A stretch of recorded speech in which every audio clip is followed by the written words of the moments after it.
손등이 또 텄다. 찬물에 씻고 뜨거운 물에 데이고 다시 찬물에 헹구는 일을 하루에 수십 번 반복하다 보면 아무리 두꺼운 피부도 버티지 못한다.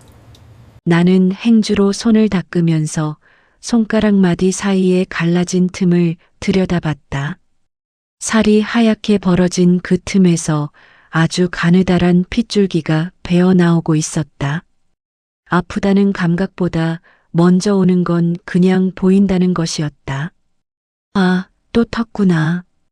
그뿐이었다. 서연아, 김밥 2줄 더. 주방 안쪽에서 사장님인 옥자 씨가 외쳤다. 나는 행주를 카운터 아래 걸고 다시 도마 앞에 섰다. 단무지, 시금치, 햄, 달걀지단, 밥. 순서는 외운 지 오래됐다. 손이 먼저 움직이고 머리는 그냥 따라갔다. 그게 편했다. 생각을 안 해도 되니까. 시장 골목 안쪽에 있는 이 김밥집은 간판도 없었다. 정확히는 있었는데 태풍에 날아간 뒤로 옥자 씨가 귀찮아서 달지 않았다고 했다. 그래도 단골은 있었다.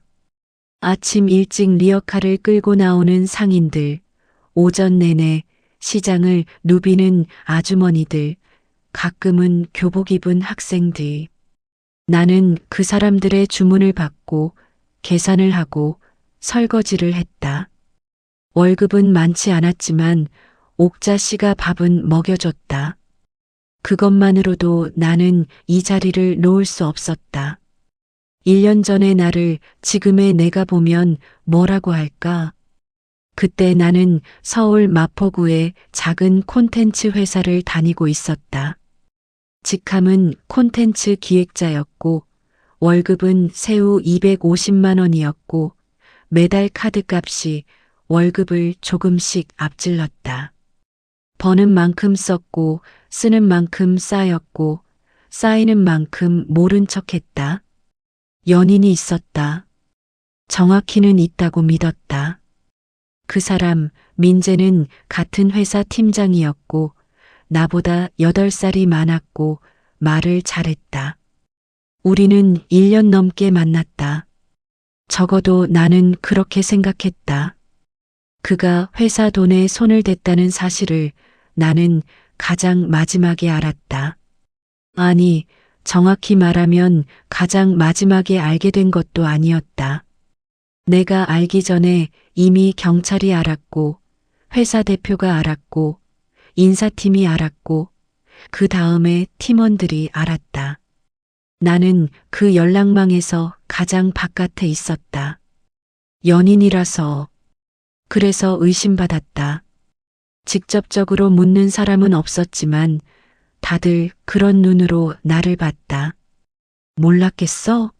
설마. 같이 살던 사이잖아. 우리는 같이 살지 않았다.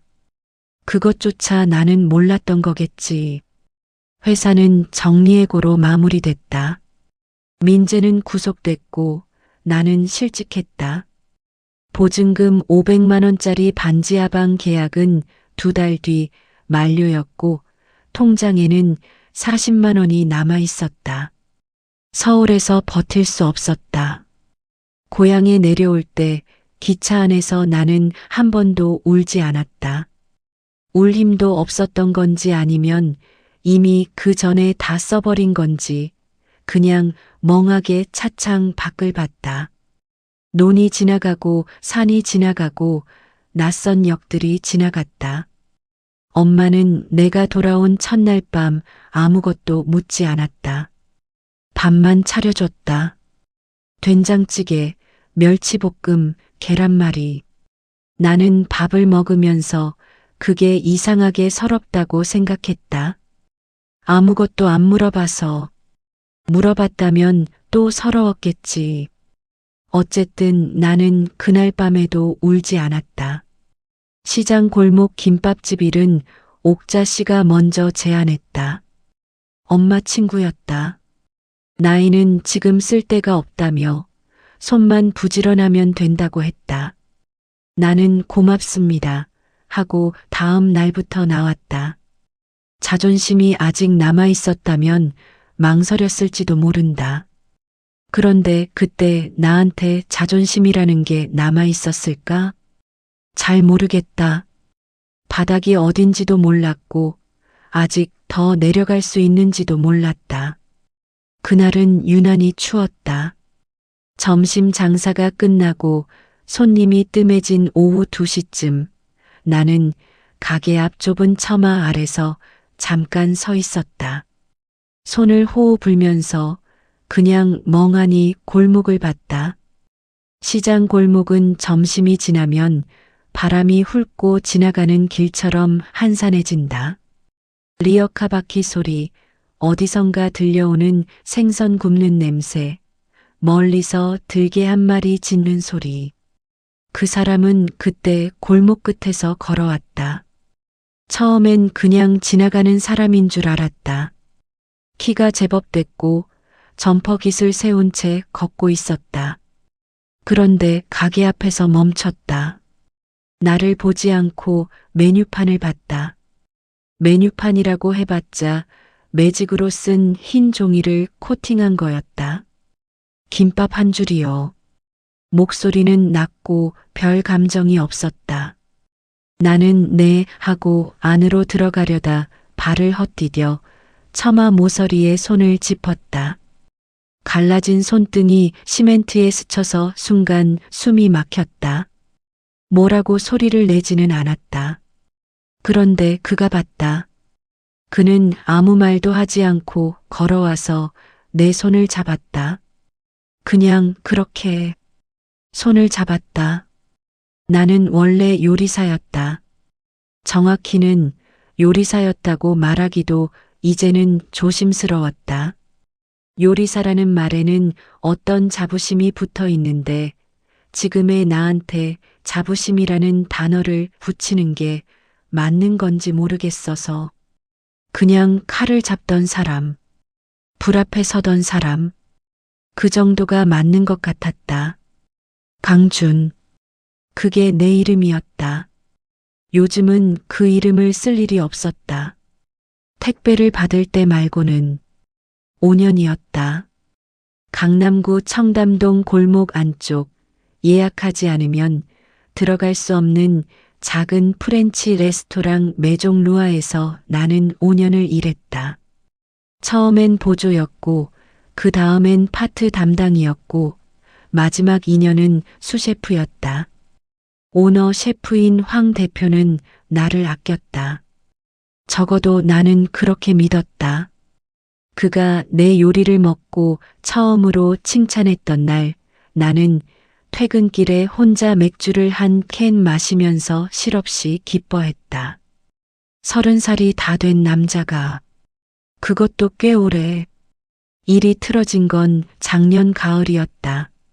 식재료 납품 비용에서 일부가 빠져나가고 있다는 걸 격리 담당 직원이 발견했다. 금액은 작지 않았다. 몇 달에 걸쳐 조금씩 납품 단가를 부풀리는 방식으로 새어나간 돈이었다. 황 대표는 회계 자료를 들고 나를 불렀다. 나는 그 자리에서 처음 그 사실을 알았다. 정말로 그 순간이 처음이었다. 그런데 자료에 내 서명이 있었다. 납품 확인서, 검수 서류, 발주 기록. 수셰프로서 내가 검토하고 서명해야 하는 것들이었다. 나는 그 서류들을 기억했다. 당연히 서명했다. 그런데 그 서류들이 중간에 누군가의 손을 거쳐 금액이 바뀌어 있었다. 나는 원본을 본 게 아니었다. 이미 수정된 사본에 서명했던 거였다. 황 대표는 나를 바라봤다. 오래, 말없이. 준아, 내가 이럴 줄은 몰랐는데. 그 말이 끝이었다. 해명할 기회는 없었다. 아니, 정확히는 있었다. 그런데 아무도 듣지 않았다. 황 대표는 이미 결론을 내린 눈이었고 격리 직원은 고개를 숙이고 있었고 나중에 안 사실이지만 그 서류를 중간에서 처리한 사람은 따로 있었다. 황 대표의 처남이었다. 그 사람은 나보다 1년 먼저 퇴사했고 이미 지방으로 내려간 뒤였다. 나는 해고됐다. 합의서에 사인하지 않으면 고소하겠다고 했다. 나는 사인하지 않았다. 그러자 진짜로 고소했다. 업무상 횡령. 이름 석자 위에 그 단어가 붙는 게 이렇게까지 무거운 일인지 그전엔 몰랐다. 경찰서를 2번 갔다 왔고 변호사를 알아봤다가 선임 비용을 보고 포기했다. 국선 변호인을 신청했다. 국선 변호인은 바빴고 내 사건은 작았고 결국 아무것도 제대로 밝혀지지 않은 채 불기소 처분으로 끝났다. 황 대표 측에서 소를 취하했다. 증거가 불충분하다는 이유였다. 무혐의가 아니었다. 불기소였다. 그 차이를 아는 사람은 별로 없었다. 그래도 업계는 좁았다. 소문은 빨랐다. 나는 매종 루아 횡령 사건의 그 수셰프로 불렸고 면접을 보러 가면 이력서 한 장 제출하기도 전에 분위기가 이상해졌다. 잘 알겠습니다. 라는 말 뒤로 연락이 오지 않는 게 반복됐다. 나는 서울을 떠났다. 고향에 내려온 건 도망이라고 생각하지 않으려 했다. 그런데 솔직히 말하면 도망이 맞았다. 거기서 더 있을 이유가 없었다. 남은 건 월세 밀린 방과 몇 개 안 되는 짐이었다. 지금은 시장 골목 어귀에 있는 고시원에서 살고 있었다. 보증금 없이 월 35만 원짜리 방. 창문이 하나 있었는데 열면 옆 건물 벽이 보였다. 거기서 나는 하루에 한 번 편의점 도시락을 먹고 나머지 끼니는 걸렀다. 돈이 없어서가 아니라 먹는다는 행위 자체에 의욕이 없었다. 요리사가 밥을 거른다. 가끔 그게 웃기다고 생각했다. 정말로 웃기지는 않았지만 그날 시장 골목을 걷고 있었던 건 딱히 이유가 없었다. 그냥 방 안에 있기가 싫었다. 창문을 열면 벽이 보이는 방에서 하루 종일 누워 있으면 생각이 너무 많아졌다. 생각이 많아지면 결국 가는 곳은 한 군데였다. 그 결론이 싫었다. 그래서 걸었다. 골목 안쪽까지 별 목적 없이 들어갔다가 간판 없는 김밥집 앞에서 멈췄다. 배가 고프다는 걸 그때 처음 인식했다. 메뉴판에 김밥 한 줄 1,500원이라고 써 있었다. 주문을 하려고 고개를 들었을 때 가게 앞 처마 아래 여자가 서 있었다. 손을 호호 불고 있었다. 눈이 마주쳤다. 여자는 바로 안으로 들어가려다 처마 모서리에 손을 짚었고 순간 표정이 굳었다. 아프다는 말도 안 했다. 소리도 안 냈다. 그냥 꾹 참는 얼굴이었다. 나는 그 얼굴을 알았다. 감당하는데 익숙해진 사람의 얼굴이었다. 아프다고 말하는 법을 잊어버린 사람. 티를 내면 진다고 생각하는 사람. 나도 그런 얼굴을 하고 살았으니까. 어쩌면 지금도 그러고 있을지 몰랐다. 나는 걸어가서 그 손을 잡았다. 이유를 생각하고 한 행동이 아니었다. 그냥 손이 먼저 갔다. 손등이 시멘트에 긁혔는지 가늘게 피가 배어 있었다. 차가웠다. 이 사람 손이 이렇게 차가웠나 싶었다. 아니, 처음 잡는 손이니까 이전이 없었다. 그냥 지금 이 손이 너무 차가웠다. 여자는 굳어 있었다. 나는 말을 하지 않았다. 딱히 할 말도 없었다. 잠깐 그 손을 감싸 쥐었다가 놓았다. 그게 전부였다. 다시 사람답게 살고 싶다고 나는 그 순간 처음으로 그렇게 생각했다. 전 남편의 이름은 이태성이었다. 나는 그 이름을 머릿속에서 지우는데 꽤 오래 걸렸다. 지웠다고 생각했을 때쯤 그가 나타났다. 그것도 하필 시장 골목 한복판에서 오후 3시가 조금 넘은 시간이었다. 점심 장사가 끝나고 테이블을 닦고 있었다. 손님이 거의 없는 시간이었다. 옥자 씨는 주방에서 다음날 재료를 손질하고 있었고 나는 바깥 테이블에 나와 있었다. 늦가을 햇살이 골목 끄트머리에 비스듬히 걸려 있었다. 그 순간만큼은 나쁘지 않았다. 그냥 조용하고 나쁘지 않았다. 그때 골목 입구에서 그가 보였다. 처음엔 착각인 줄 알았다. 비슷한 체형의 남자가 많으니까. 그런데 걸음걸이가 같았다. 어깨를 약간 뒤로 젖히고 발을 끄는 듯이 걷는 그 독특한 걸음.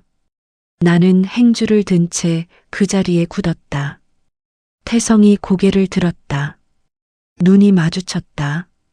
그는 멈추지 않았다. 오히려 더 천천히 걸어왔다. 여유 있는 척하는 걸음이었다. 나는 그 걸음의 의미를 알았다. 저 사람은 항상 저렇게 걸었다. 자기가 우위에 있다고 확신할 때, 야, 여기서 뭐해? 인사도 없었다. 당연히 없었다. 그는 원래 그런 사람이었다. 이래요. 나는 짧게 대답했다. 목소리가 떨리지 않은 게 다행이었다. 태성은 가게 안을 훑어봤다. 카운터, 낡은 테이블, 코팅된 메뉴판. 그리고 나를 다시 봤다. 입꼬리가 아주 조금 올라갔다. 비웃는 건지 웃는 건지 모를 그 특유의 표정이었다. 여기까지 내려와서 이거 하고 있어? 김밥집 서빙? 나는 아무 말도 하지 않았다. 그러게 능력이 되면 서울에서 버티지. 골목에는 사람이 몇 있었다. 맞은편 반찬 가게 아주머니, 두부 가게 앞에서 이야기 나누던 상인 둘. 다들 이쪽을 보고 있었다. 시장 골목에서 목소리가 조금만 높아져도 금세 주목받는다. 나는 그걸 알면서도 입이 열리지 않았다. 태성은 멈추지 않았다. 이혼하고 나서 생각해봤는데 사실 내 잘못이 더 크잖아. 그 상황에서 내가 어떻게 버티겠어. 넌 맨날 자기 일만 중요하고 내가 힘들다 하면 유난 떤다고 하고 그러니까 남자가 떠나지. 말 한마디 한마디가 느렸다. 충분히 들으라는 것처럼. 손이 떨렸다. 행주를 꽉 쥐었다. 뭔가 말해야 한다고 생각했다. 반박하든 나가라고 하든 뭐라도. 그런데 목구멍에서 아무것도 올라오지 않았다. 이 사람 앞에서 나는 항상 이랬다. 말하려다 멈추고 멈추다 보면 그 사람 말이 쌓이고 쌓이다 보면 내가 정말 잘못한 것 같아지는 그 패턴을 알면서도 또 그 안에 있었다. 이혼 위자료도 제대로 못 받으면서 뭐가 그렇게 당당해. 그냥 좋게 합의했으면 지금보다 낫게 살았을 텐데. 그때 소리가 들렸다. 의자 끄는 소리였다. 가게 안쪽 구석자리, 항상 혼자 앉아 라면을 먹던 남자였다. 언제부터인가 낮 시간이면 그 자리에 있었다. 조용했다. 주문할 때 말고는 거의 말이 없었고 늘 창 쪽을 보며 라면 국물을 천천히 마셨다.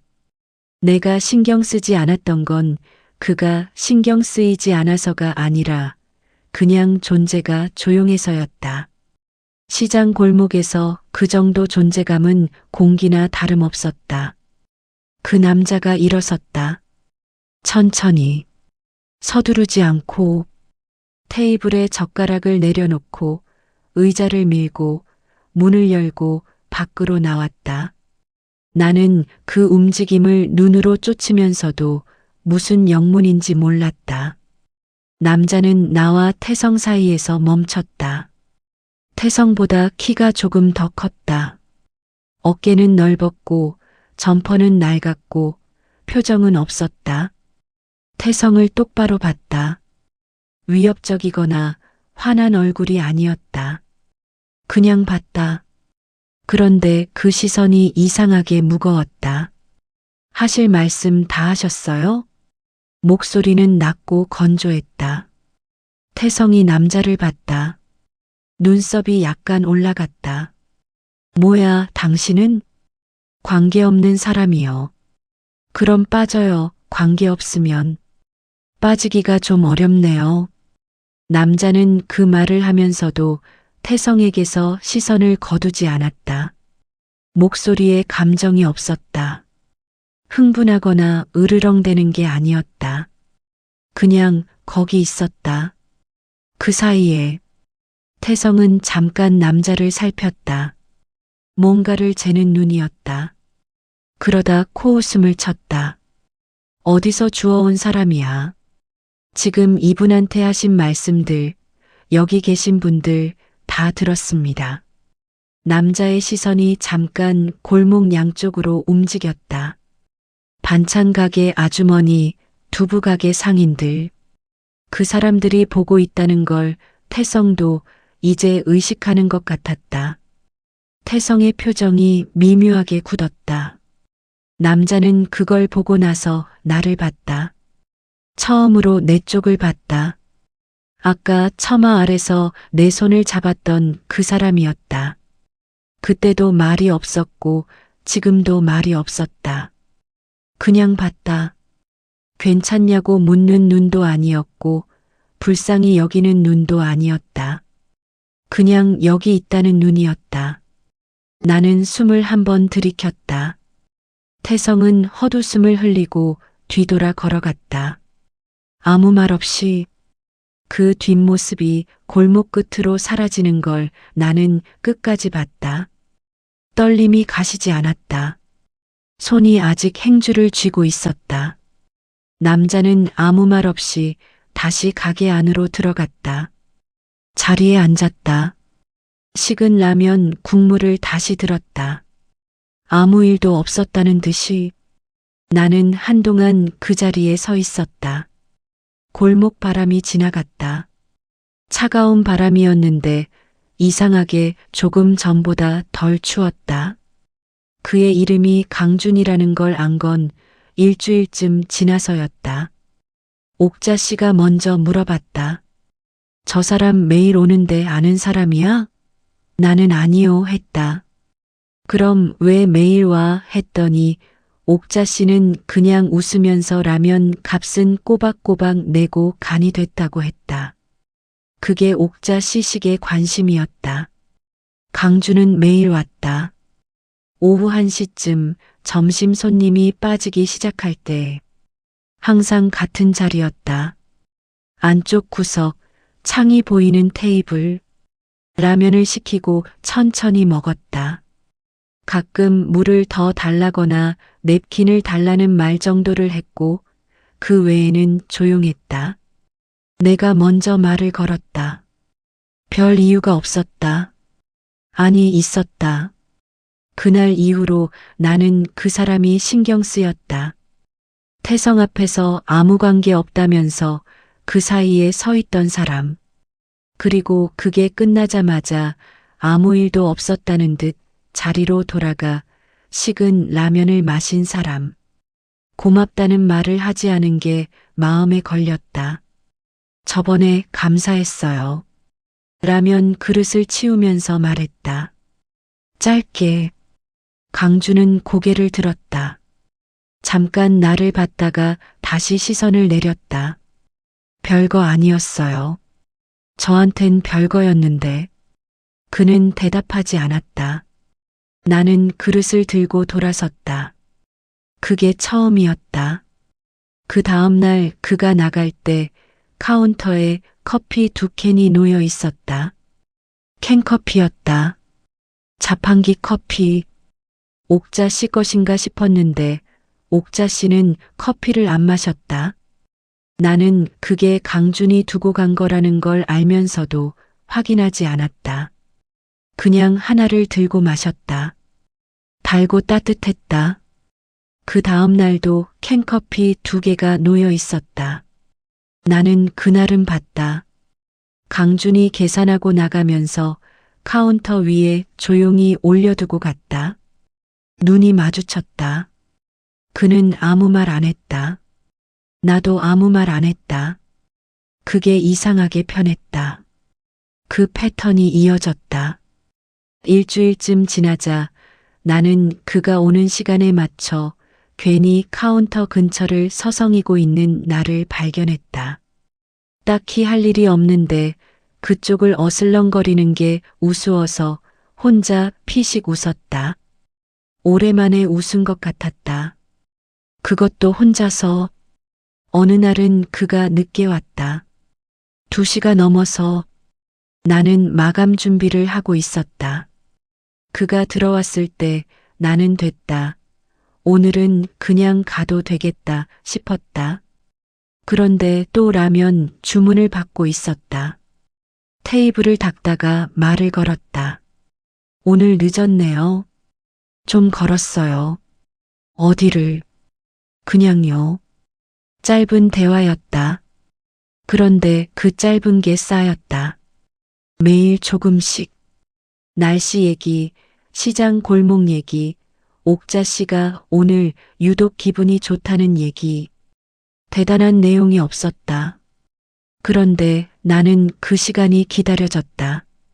처음으로 긴 이야기를 한 건 비가 오던 날이었다. 손님이 아예 없었다. 옥자 씨는 허리가 아프다며 일찍 들어갔고 나는 혼자 마감을 하고 있었다. 강주는 비가 와서인지 그날따라 자리를 뜨지 않았다. 빗소리가 골목을 채우고 있었다. 나는 걸레를 빨다가 그냥 아무 말이나 했다. 저 이혼한 거 아세요? 시장 골목이 좁아서 소문이. 강주는 라면 국물을 마시다 멈췄다. 그리고 말했다. 알아요. 뭐라고 하던가요? 사람들이. 별말 없던데요. 거짓말일 수도 있었다. 나는 그래도 됐다고 생각했다. 저도 사실 잘 모르겠어요. 내가 잘못한 건지 걔가 잘못한 건지. 따지고 보면 둘 다인 것 같기도 하고. 강주는 대답하지 않았다. 그냥 들었다. 근데 그 사람이 저를 그렇게 대할 권리는 없잖아요. 이혼하고 나서도. 그렇죠? 그렇죠. 짧았지만 바로 왔다. 나는 그 대답이 이상하게 위로가 됐다. 맞장구도 아니고 위로하는 말도 아니었는데. 그냥 그렇죠 한마디가. 그날 이후 나는 가끔 일부러 이야기를 꺼냈다. 민재 얘기는 하지 않았다. 태성 얘기도 깊이 하지 않았다. 그냥 하루에 있었던 것들. 오늘 진상 손님이 있었다든가, 단무지를 썰다가 손을 다쳤다든가, 옥자 씨가 갑자기 메뉴에 떡볶이를 추가하자고 해서 당황했다든가. 강주는 항상 들었다. 별 반응이 없을 때도 있었고 가끔 짧게 뭐라고 할 때도 있었다. 그런데 한 번도 핸드폰을 보거나 시선을 딴 데 둔 적이 없었다. 나를 보고 들었다. 그게 얼마나 오래된 감각인지 생각해 봤다. 태성과 살 때 나는 말하다가 자주 멈췄다. 그 사람이 듣고 있지 않다는 걸 느꼈으니까. 민재는 들어주는 척은 했다. 그런데 나중에 보면 내가 한 말이 그 사람한테 남아있지 않았다. 강주는 달랐다. 다음 날 내가 대충 흘린 말을 기억하고 있었다. 어제 손 많이 나아요? 네. 단무지 썰다가 다쳤다고. 나는 잠깐 멈췄다가 손등을 내려다봤다. 아, 별거 아니었어요. 밴드 붙이니까 괜찮더라고요. 강주는 고개를 끄덕였다. 그뿐이었다. 그뿐인데 나는 그날 퇴근길에 걸으면서 이상하게 코가 시큰했다. 찬바람 때문이라고 생각했다. 집에 들어와서 이불을 덮고 누웠는데 잠이 잘 왔다. 오랜만에 뒤척이지 않고 그냥 잤다. 다음 날 아침 일어나면서 나는 그게 뭔지 생각했다. 어젯밤에 왜 잘 잤지? 딱히 좋은 일이 있었던 건 아니었다. 돈이 생긴 것도 뭔가 해결된 것도 아니었다. 그냥 누군가가 내가 한 말을 기억하고 있었다. 그것만으로 숨이 좀 쉬어졌다. 전화는 옥자 씨한테 먼저 갔다. 내가 출근하기 전이었다. 아침 8시쯤 옥자 씨가 가게 문을 열고 준비하는 시간에 나는 나중에 옥자 씨한테서 들었다. 모르는 번호였는데 받았더니 남자 목소리였다고. 거기서 일하는 서연이 어떤 사람인지 아냐고, 전 직장에서 문제가 있었던 사람이라고, 고용하면 손해 볼 거라고. 옥자 씨는 전화를 끊었다고 했다. 그래서 내가 끊었어. 그런 전화 받을 이유가 없으니까. 나는 그 말을 들으면서 고맙다는 말을 먼저 해야 하는데 목이 막혔다. 옥자 씨는 내 얼굴을 보더니 앞치마 주머니에서 캐러멜 하나를 꺼내 카운터 위에 올려놨다. 말은 없었다. 나는 캐러멜을 집었다. 포장을 벗기고 입에 넣었다. 달았다.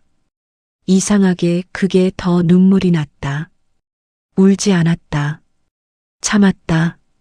그런데 그게 시작이었다. 이틀 뒤에는 시장 상인의 총무를 맡고 있는 박씨 아저씨한테 연락이 갔다고 했다.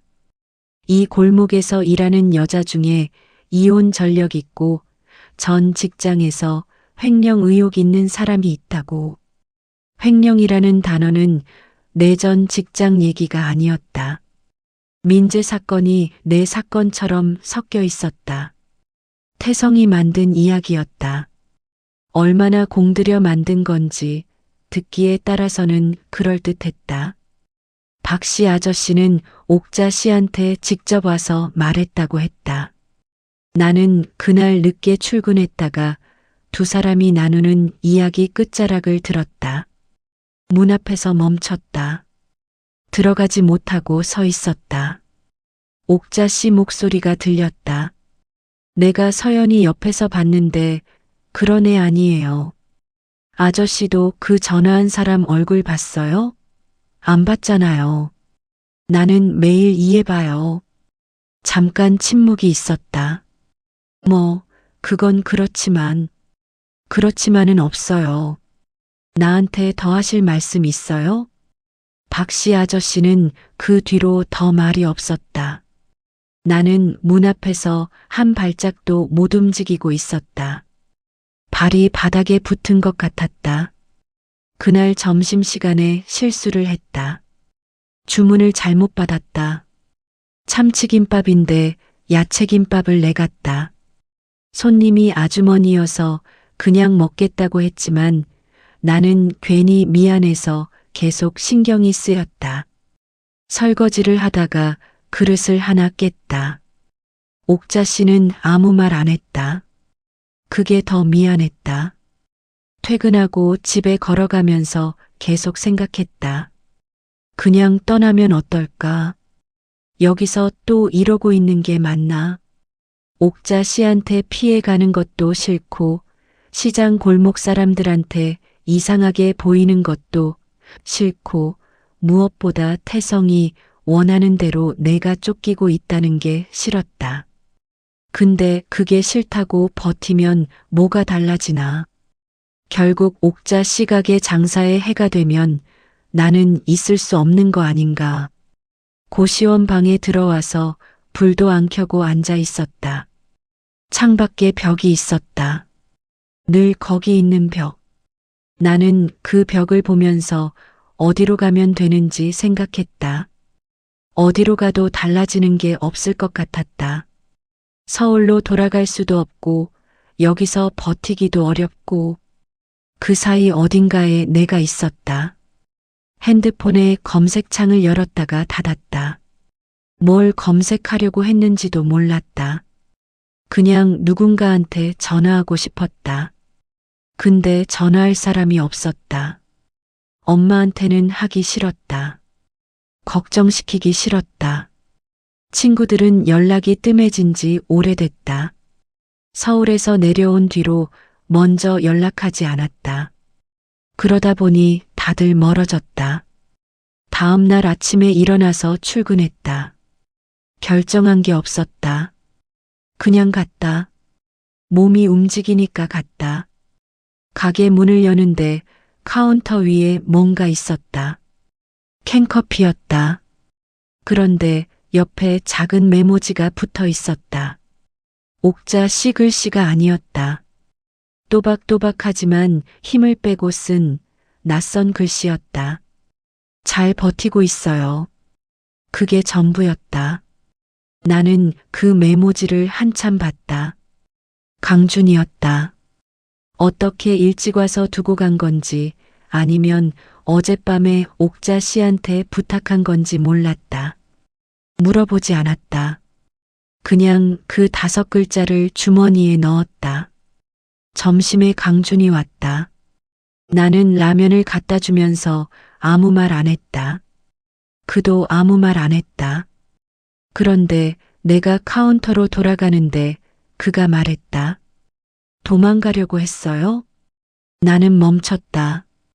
돌아보지 않은 채로. 어떻게 알았어요? 그런 얼굴이었어요. 어제 그가 가게에 있었다. 내가 그릇 깨고 실수하던 날. 나는 그때 강준이 있다는 걸 의식하지 못했다. 그런데 그는 보고 있었던 거였다. 도망가면 안 돼요? 내 목소리가 생각보다 작게 나왔다. 강준은 잠깐 있다가 말했다. 가고 싶으면 가야죠. 근데 쫓겨나는 거랑 떠나는 건 달라요. 나는 그 말을 들으면서 카운터 모서리를 손으로 짚었다. 쫓겨나는 거랑 떠나는 건 달라요. 태성이 원하는 건 내가 쫓겨나는 거였다. 내가 스스로 꼬리를 내리고 옥자 씨한테 미안하다고 내가 없어지는 게 맞겠다고 말하면서 사라지는 것. 그게 그 사람이 늘 원하던 방식이었다. 내가 작아지는 것. 나는 주머니 속 메모지를 손가락으로 만졌다. 잘 버티고 있어요. 버틴다는 게 뭔지 몰랐다. 잘 버티는 건지도 몰랐다. 그런데 그 말이 이상하게 발을 붙잡았다. 나는 그날 도망가지 않았다. 사직서는 쓰지 않았다. 사직서라고 할 것도 없었다. 옥자 씨 가게는 계약서도 없이 시작한 일이었다. 그냥 나오면 그만이었다. 그래서 더 말하기가 어려웠다. 형식이 없으니까 말로 해야 했고 말로 하려니 자꾸 목이 막혔다. 며칠을 미뤘다. 그러는 동안 태성의 압박은 계속됐다. 직접 오지는 않았다. 그게 더 교묘했다. 시장 골목 상인 중 누군가한테 또 연락이 갔다는 걸 흘러들었다. 생선 가게 아저씨가 옥자 씨한테 뭔가 물어봤다는 얘기, 골목 초입 슈퍼 아주머니가 나를 보는 눈이 달라졌다는 것. 직접적인 말은 없었다.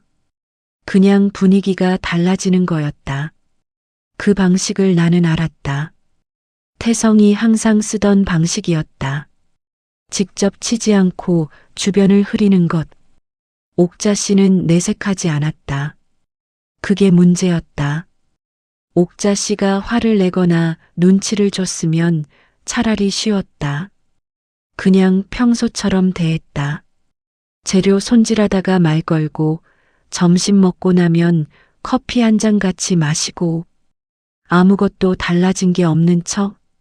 그 다정함이 나한테는 가장 무거웠다. 결심한 건 목요일 아침이었다. 시장 입구 쪽에서 옥자 씨가 재료 납품 아저씨랑 얘기하는 걸 멀찍이서 봤다.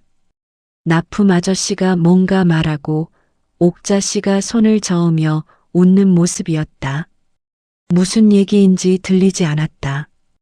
그런데 납품 아저씨가 돌아서면서 나를 봤다. 눈이 마주쳤다가 그 사람이 먼저 시선을 피했다. 나는 그냥 알았다. 내 얘기였다는 걸. 가게에 들어와서 앞치마를 매면서 옥자 씨한테 말했다. 사장님, 저 이번 달 말에 그만할게요. 옥자 씨는 손질하던 팔을 내려놨다. 나를 봤다. 왜? 그냥요. 좀 정리할 게 있어서요. 서연아, 죄송해요. 갑작스럽죠. 그래도 말없이 안 나오는 것보다는 나을 것 같아서. 옥자 씨는 한동안 나를 봤다. 뭔가 말하려다 참는 것 같았다. 그러다 다시 팔을 집었다. 일단 오늘 일이나 해. 그게 다였다. 나는 고개를 끄덕이고 주방으로 들어갔다. 점심 장사가 끝나고 강준이 왔다. 나는 그날 유난히 말이 없었다. 라면을 갖다 주고 바로 돌아섰다. 강준도 말을 걸지 않았다. 그냥 먹었다. 빗소리가 조금 들렸다. 가을 비였다. 얇고 길게 내리는. 그가 일어서면서 계산을 했다. 나는 거스름돈을 건네다가 그냥 말했다. 저 이번 달 말에 그만둬요. 강준의 손이 잠깐 멈췄다. 어디 가요? 아직 모르겠어요. 일단 여기서 나가는 게 맞을 것 같아서요. 누가 그래요? 제가요. 강준은 거스름돈을 받지 않고 나를 봤다. 평소처럼 감정이 없는 눈이었다. 그런데 그 안에 뭔가 있었다. 말하기 전에 고르는 사람의 눈. 옥자 씨한테 피해 가니까요? 나는 대답하지 않았다. 대답하지 않은 게 대답이었다. 서연 씨 잘못이에요? 제가 있어서 생기는 일이잖아요. 그 사람이 만들어서 생기는 일이잖아요. 목소리가 낮고 또렷했다. 화가 난 것 같지는 않았다. 그냥 틀린 걸 틀렸다고 하는 목소리였다. 나는 거스름돈을 카운터에 내려놓고 시선을 피했다. 어차피 저는 여기 오래 있을 사람이 아니에요. 빨리 나가든 늦게 나가든 결국 나가는 거잖아요. 그러면 피해 덜 끼칠 때 나가는 게 그게 도망이에요. 도망이어도 괜찮아요. 말하고 나서 나도 놀랐다. 생각보다 빨리 나온 말이었다. 강주는 잠깐 있었다. 가게 밖으로 나갔다. 나는 그가 그냥 가는 줄 알았다.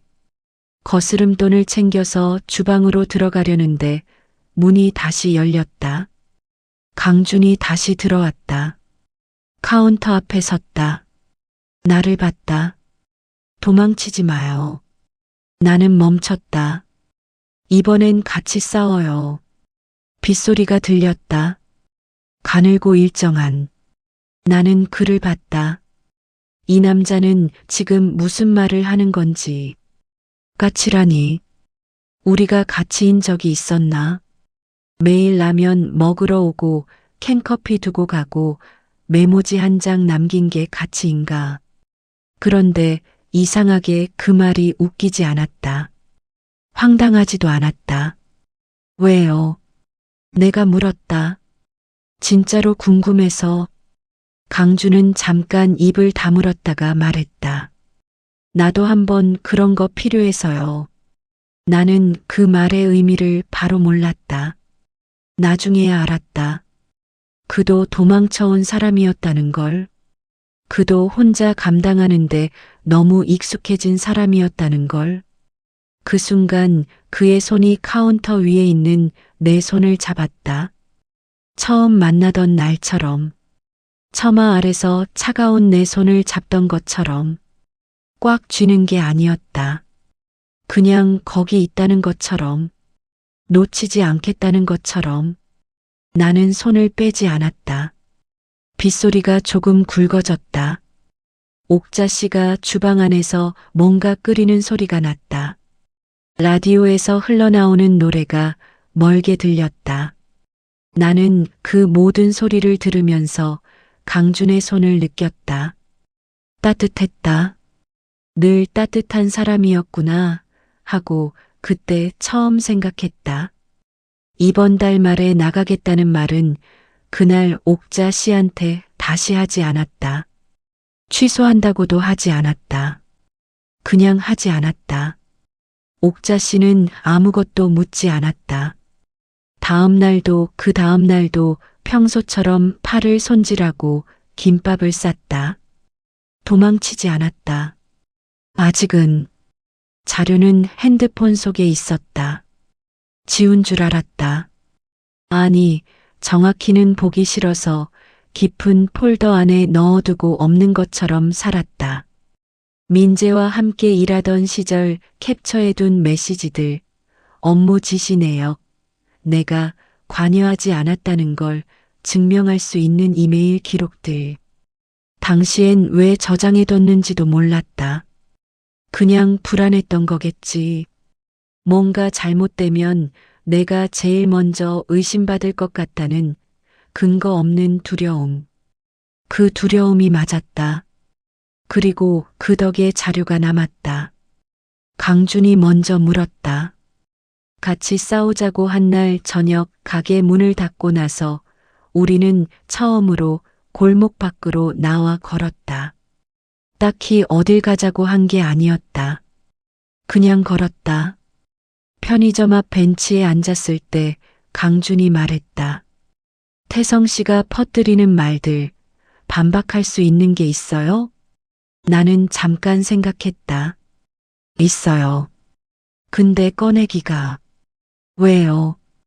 다시 들여다보면 그때로 돌아가는 것 같아서요. 강준은 대답하지 않았다. 편의점 유리창에서 새어나오는 불빛이 그의 옆얼굴에 걸렸다.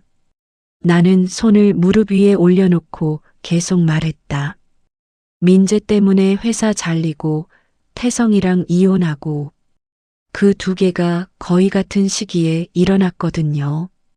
자료를 보면 그때 내가 얼마나 엉망이었는지 다 보여요. 그게 싫어서 자료가 서연 씨 잘못을 보여줘요. 아니면 서연 씨가 버텼다는 걸 보여줘요. 나는 그 말에 잠깐 멈췄다. 버텼다는 걸 생각해 본 적 없는 방향이었다. 나는 그 시간을 늘 내가 무너진 기록으로 봤다. 버텼다고 생각하지 않았다. 그냥 살아남은 거라고. 살아남은 것도 대단한 게 아니라 그냥 어쩌다 된 거라고. 그날 밤 고시원에 들어와서 핸드폰을 열었다. 폴더를 찾는데 한참 걸렸다. 그만큼 깊이 묻어뒀었다. 파일 목록이 떴다. 스크롤을 내리면서 날짜를 봤다. 2년 전. 그때 나는 서울 마포구 반지하에서 매일 야근하면서 민재가 보내는 업무 지시 메시지를 받아 처리하던 사람이었다. 화면을 누르지 않고 한동안 그냥 봤다. 다음 날 강준한테 핸드폰을 내밀었다. 이게 다예요. 강준은 받아서 천천히 넘겼다. 말이 없었다. 다 보고 나서 핸드폰을 돌려줬다. 충분해요. 짧았다. 그 짧음이 이번엔 든든했다. 강준은 자기가 아는 사람을 통해 알아보겠다고 했다. 법적으로 어떻게 할 수 있는 건지, 태성이 퍼뜨린 말들이 명예훼손에 해당하는지. 나는 처음엔 고개를 저었다. 돈도 없고 힘도 없다고 했다. 강준은 일단 알아보는 것과 실행하는 건 다르다고 했다. 알아보는 건 공짜라고. 그 말에 웃었다. 오랜만에 제대로 웃었다. 사흘 뒤에 강준이 종이 한 장을 가져왔다. 법률구조공단에서 무료 상담을 받을 수 있다는 내용이었다. 날짜와 장소가 적혀 있었다. 나는 그 종이를 보면서 이걸 진짜 해야 하나 싶었다. 막상 현실이 되니까 다시 무서워졌다. 같이 가요. 강준이 말했다. 거기까지요? 어차피 시간 있어요. 어차피 시간 있다는 말이 퉁명스러운 것 같으면서도 이상하게 따뜻했다. 나는 알겠다고 했다. 상담날 아침에 옷을 고르면서 처음으로 거울을 제대로 봤다. 오래 안 본 것 같았다. 씻고 나서 흘깃 보는 것 말고 정면으로 보는 건 얼굴이 많이 달라져 있었다. 야위었고 눈밑이 어두웠다. 그런데 이상하게 그 얼굴이 낯설지 않았다. 내 얼굴이었다. 이 사람이 여기까지 왔구나 하고 생각했다. 욕하고 싶지 않았다. 처음으로 상담소는 시내 중심가 건물 5층에 있었다. 접수를 하고 기다리는 동안 강주는 옆에 앉아서 아무 말도 하지 않았다. 핸드폰을 보거나 딴 생각을 하는 것 같지 않았다. 그냥 거기 있었다. 나는 그 옆에서 손을 꼭 쥐고 있다가 조금씩 폈다. 상담사는 젊은 여자였다. 내 얘기를 다 듣고 서류를 훑어봤다. 한참 뒤에 고개를 들고 말했다. 이 정도면 명예훼손 성립 가능성 있어요. 특히 사실과 다른 내용을 불특정 다수에게 반복적으로 전달한 부분이요. 나는 그 말을 들으면서 숨을 한번 크게 들이켰다. 성립 가능성. 내 말이 말이 될 수 있다는 거였다. 내 억울함이 억울함으로 인정받을 수 있다는 거였다. 당연한 말 같은데 당연하지 않았다. 오래 혼자 가지고 있었던 것들이라 이미 내 안에서도 흐릿해져 있었다. 그게 맞는 건지 내가 예민한 건지 구분이 안 됐었다. 돌아오는 길에 나는 말이 없었다. 강준도 말이 없었다. 걸어서 시장 쪽으로 오면서 골목 어귀에 다 왔을 때 내가 먼저 말했다. 왜 이렇게 도와줘요? 강준은 걸음을 멈추지 않고 말했다. 나도 아무도 안 도와줬거든요. 그때 그게 다였다. 더 설명하지 않았다. 나도 더 묻지 않았다. 그 말 안에 얼마나 많은 시간이 들어있는지 알 것 같았으니까. 가게 앞에 도착했다. 옥자 씨가 마침 문을 잠그고 있었다. 나를 보고 말없이 고개를 끄덕였다. 나도 고개를 끄덕였다. 그 짧은 눈빛 안에 많은 게 있었다. 나는 처음으로 고개를 들고 골목을 봤다. 늘 보던 골목이었다. 낡은 간판들, 리어카 지나간 자국, 저녁 연기가 피어오르는 식당들. 달라진 게 없었다. 그런데 내가 보는 방식이 달랐다. 더 이상 도망갈 곳을 찾으면서 보지 않았다. 강준이 요리사였다는 걸 안 건 우연이었다. 옥자 씨가 어느 날 점심 준비를 하다가 갑자기 허리를 삐끗했다. 대단한 부상이 아니었지만 칼을 잡기 어려운 상태였다. 나는 재료를 손질하면서 동시에 계산도 하고 주문도 받으려다 결국 엉키기 시작했다. 손님이 평소보다 많은 날이었다. 그때 강준이 들어왔다. 상황을 보더니 카운터 앞에서 멈췄다. 들어가도 돼요? 주방을 가리켰다. 나는 당황해서 옥자 씨를 봤다. 옥자 씨가 손을 저었다. 들어와요 하고. 강준은 앞치마를 메고 도마 앞에 섰다. 그 다음부터는 달랐다. 칼을 잡는 방식이 달랐다. 재료를 다루는 손이 달랐다. 단무지를 써는 속도, 밥을 펴는 방식, 김 위에 재료를 올리는 간격, 몸에 밴 사람의 움직임이었다. 오래, 아주 오래 칼 앞에 서온 사람의 손이었다. 나는 주문을 받으면서 계속 그 손을 봤다. 점심 장사가 끝나고 옥자 씨가 말했다. 요리사였어요? 강주는 앞치마를 벗으면서 짧게 대답했다. 예전에요. 옥자 씨는 더 묻지 않았다. 나도 그 자리에서는 묻지 않았다. 그런데 머릿속에서 조각들이 맞춰지기 시작했다.